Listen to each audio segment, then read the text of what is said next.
Oi, gente, hoje eu vou apresentar o trabalho sobre etnicidade e identidade. O nosso grupo é composto por mim, Ludmila, Cauane, Tainara, Ana e Letícia.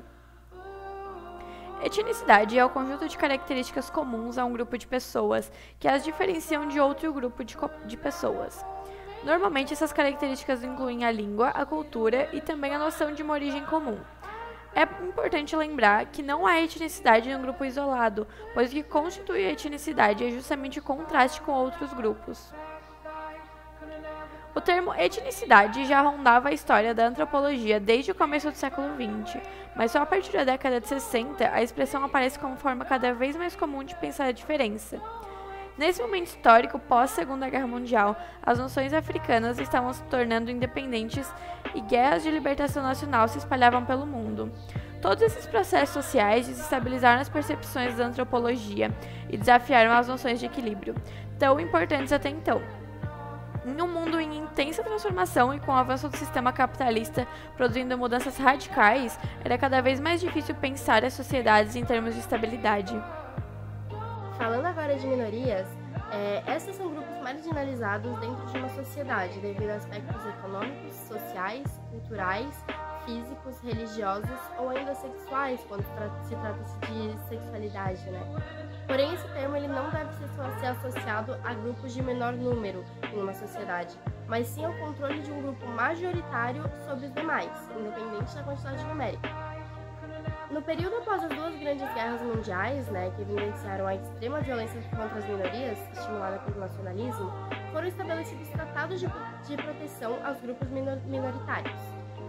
Por meio da Liga das Nações, fundada no ano de 1919, poderia haver agora intervenções caso houvesse novamente alguma perseguição contra as minorias.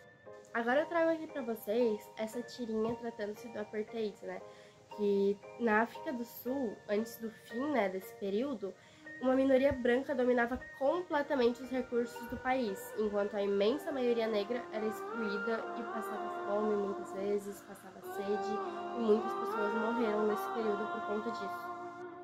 Estudadas por profissionais de diversas áreas do conhecimento, as novas minorias foram definidas nos séculos 20 e 21. Nesse grupo, encontram-se os homossexuais, idosos, imigrantes e pessoas que não possuem domicílio fixo.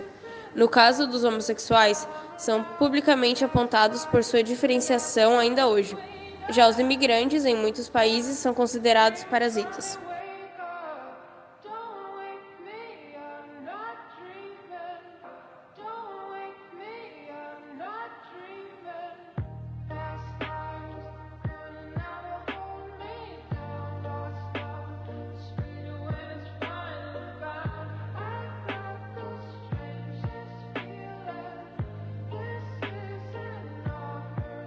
Identidade. Outro conceito muito utilizado para pensar a diferença é o de identidade. Para a sociologia, identidade é o compartilhar de várias ideias e ideais de um determinado grupo. Alguns autores elaboram um conceito em que o indivíduo forma sua personalidade, mas também a recebe do meio onde realiza sua interação social.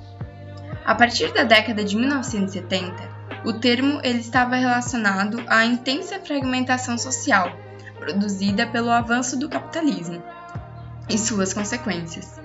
Como exemplo, podemos citar as migrações internacionais, que continuaram a aumentar drasticamente, acentuando a presença de distintas etnicidades nos países centrais do capitalismo, os movimentos baseados em orientação sexual, entre outros fenômenos. Ao contrário de outras ideias usadas para pensar a diferença, identidade não pressupõe uma ancestralidade comum. A prática social, a experiência de vida, ela é suficiente para produzir identidade entre grupos de pessoas. E para refletir, eu trouxe essa tirinha aqui da Mafalda, onde a televisão está falando use, compre, beba, coma, prove, que é uma música que, se eu não me engano, a professora de Sociologia trouxe no primeiro ano ali no IFSC pra gente conversar sobre a música. E aí a Mafalda tá pensando, o que eles pensam que nós somos? Daí ela reflete, e o que nós somos? Os malditos sabem que nós ainda não sabemos. E essas são as referências.